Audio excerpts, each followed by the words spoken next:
Hello everyone, welcome to engineering hotspot. तो आज एक बहुत ही इंपॉर्टेंट कंसेप्ट अपन पढ़ने वाले हैं। सिम्पसन्स वन थर्ड रूल में अनइक्वल इंटरवल आ जाए तो आप कैसे सॉल्व करो।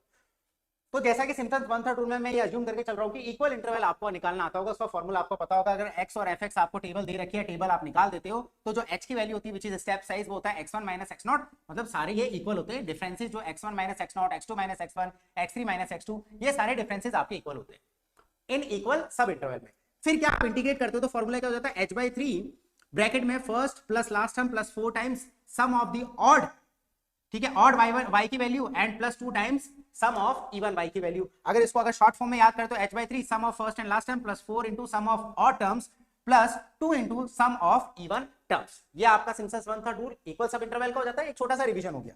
अब देखो, फॉर अनइक्वल इंटरवल में अपन बहुत अच्छे जानते हैं कि स्टेप साइज आपकी सेम नहीं होगी, तो अपन एक एक स्टेप साइज लेते हैं। जैसे अपन ने h1 ले लिया, x1 माइनस x0, h2 ले लिया, x2 माइनस x1, यही वाली टेबल अपन यहाँ यूज कर रहे हैं। h3, h4, h5, h6 अपन ने सब निकाल दिया।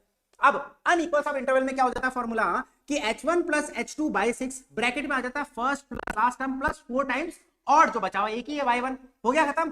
प्लस उसके बाद में प्लस होता है h3 plus h4 by 6 bracket में आता है फॉर्मूले में यहां से y2 plus y4 first and last term इस टाइप का फॉर्मूला है। थोड़ा सा आप देखोगे तो एक्चुअली वहीं से आया है, plus 4 times y3 plus h5 plus h6 by 6 bracket में y4 plus y6 plus 4 times y5। इस तरीके से फॉर्मूला आप स्क्रीनशॉट लेके इस फॉर्मूले को बहुत अच्छे से याद कर लो एंड सो ऑन। ये कहानी चलती रहती है। अब देखो बढ़िया से अपन कंपैरिजन करके देखते हैं कि किस तरीके से होता है। जैसे फॉर एग्जांपल दोनों कंपैरिजन कर दिया, अनइक्वल सब इंटरवल और इक्वल सब इंटरवल। अब अनइक्वल सब इंटरवल में भैया x और fx की टेबल बनती है। तीन में लेते हैं x0, x1, x2, उसके रेस्पेक्टिव में x0 पे y0, x1 पे y1, x2 पे y2 अपन ने निकाल दिया। अनइक्वल सब इंटरवल में h1 हो जाएगा x1 माइनस x0 और h2 हो जाएगा x2 माइनस x1। अब यहाँ पर i is equal to h1 plus h2 by 6 y0 plus 4y1 plus y2। बात तो सही है, y0 plus 4y1 plus y2 इस फॉर्म में लिख दिया, कोई दिक्कत की बात नहीं।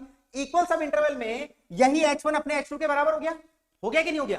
देखो यहीं से ही इक्वल सब इंटरवल का फॉर्मूला डेराइव हो गया। अब यहाँ पर h1 h2 के बराबर, तो h1 is equals to h2, h1 is equals to h2 is equals to h बोल दो। तो यहाँ पर 2h/6 मतलब 2 3 6, तो ये हो गया h/3 y0 plus 4y1 plus y2। आ गया नहीं आ गया। तो यहीं से ये डेरिवेशन हुई है, कोई दिक्कत की बात नहीं। अब इस पे मैं आपको गेट 2020 का क्वेश्चन दे रहा हूं, कमेंट सेक्शन में मुझे उसका आंसर आप कमेंट करके बताओ। लेट्स सी, देखते हैं किसका आंसर सही है। मैं रिप्लाई करके बताऊंगा कि कौन सा आंसर सही है and after that I will tell you the answer. Thank you so much. I hope ये कंसेप्ट आपको बहुत अच्छे समझ में आया होगा। Will see you in the next video.